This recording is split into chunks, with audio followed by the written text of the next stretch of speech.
सभी को राम राम। कैसे हो आप सभी लोग? उम्मीद करती हूँ सभी लोग स्वस्थ होंगे, मस्त होंगे, अपने घर में व्यस्त होंगे। तो मैं ऋषिका आज आप लोगों के सामने कहानी लेकर आई हूँ। कहानी का नाम है निर्देश को सजा। बहुत समय पहले हरिशंकर नाम का एक राजा था।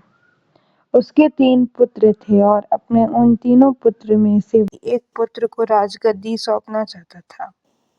पर किसे? राजा ने एक तरकीब निकाली और उसने तीनों पुत्रों को बुलाकर कहा, अगर तुम्हारे सामने कोई अपराधी खड़ा हो तो तुम उससे क्या सजा दोगे? पहले राजकुमार ने कहा कि अपराधी को मौत की सजा दी जाए, तो दूसरों ने कहा कि अपराधी को काल कोठरी में बंद कर दिया जाए। अब तीसरे राजकुमार की बारी थी। उसने कहा कि पिताजी, सबसे पहले यह देख लिया जाए कि उसने गलती की भी है या नहीं।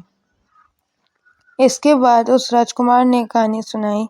किसी राज्य में राजा हुआ करता था। उसके पास एक सुंदर सा तोता था। वह तोता बड़ा बुद्धिमान था। उसकी मीठी वाणी और बुद्धिमत्ता की वजह से राजा उससे बहुत खुश रहता था। एक दिन की बात है कि तोते ने राजा से कहा कि मैं अपने माता पिता के पास जाना चाहता हूँ। वह जाने के लिए राजा से विनती करने लगा।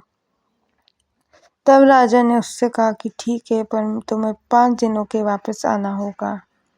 वह तोता जंगल की ओर उड़ चला। अपने माता पिता से जंगल में मिला और खूब खुश हुआ।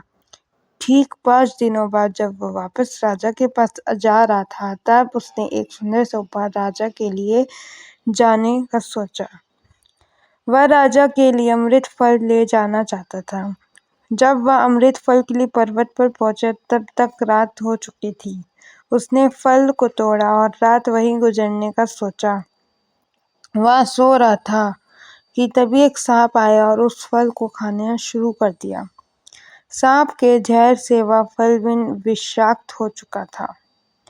जब सुबह हुई तब तोता उड़कर राजा के पास पहुंच गया और कहा, राजन, मैं आपके लिए अमृत फल लेकर आया हूँ।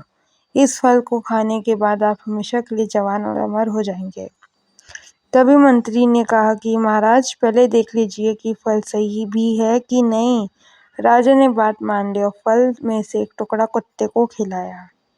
कुत्ता तड़प तड़प कर मर गया। राजा बहुत क्रोधित हुआ और अपनी तलवार से तोते का सिर धड़ से अलग कर दिया। राजा ने वह फल बाहर फेंक दिया। कुछ समय बाद उसी जगह पर एक पेड़ उगा। राजा ने सख्त हिदायत दी कि कोई भी इस पेड़ का फल न खाए, क्योंकि राजा को लगता था कि यह अमृत फल विषाक्त होते हैं और तोते ने यही फल खिलाकर उसे मारने की कोशिश की थी। एक दिन एक बूढ़ा आदमी उस पेड़ के नीचे विश्राम कर रहा था।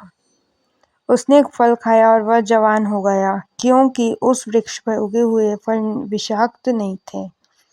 जब इस बात का पता चला तो उसे बहुत ही पछतावा हुआ। उसे अपनी करनी पर लज्जा हुई। तीसरे राजकुमार के मुख से यह कहानी सुनकर राजा बहुत ही खुश हुआ और तीसरे राजकुमार को सही उत्तराधिकारी समझते हुए उसे ही अपने राज्य का राजा चुना। शिक्षा: किसी भी अपराधी को सजा देने से पहले यह देख लेना चाहिए कि उसकी गलती है भी या नहीं।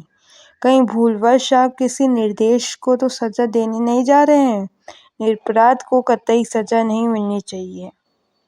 आप चाहे किसी भी समाज से हो, अगर आप अपने समाज के किसी उभरते हुए व्यक्ति से जलते हो या उसकी निंदा करते हो तो आप निश्चित रूप से उस समाज के लिए कलंक हो।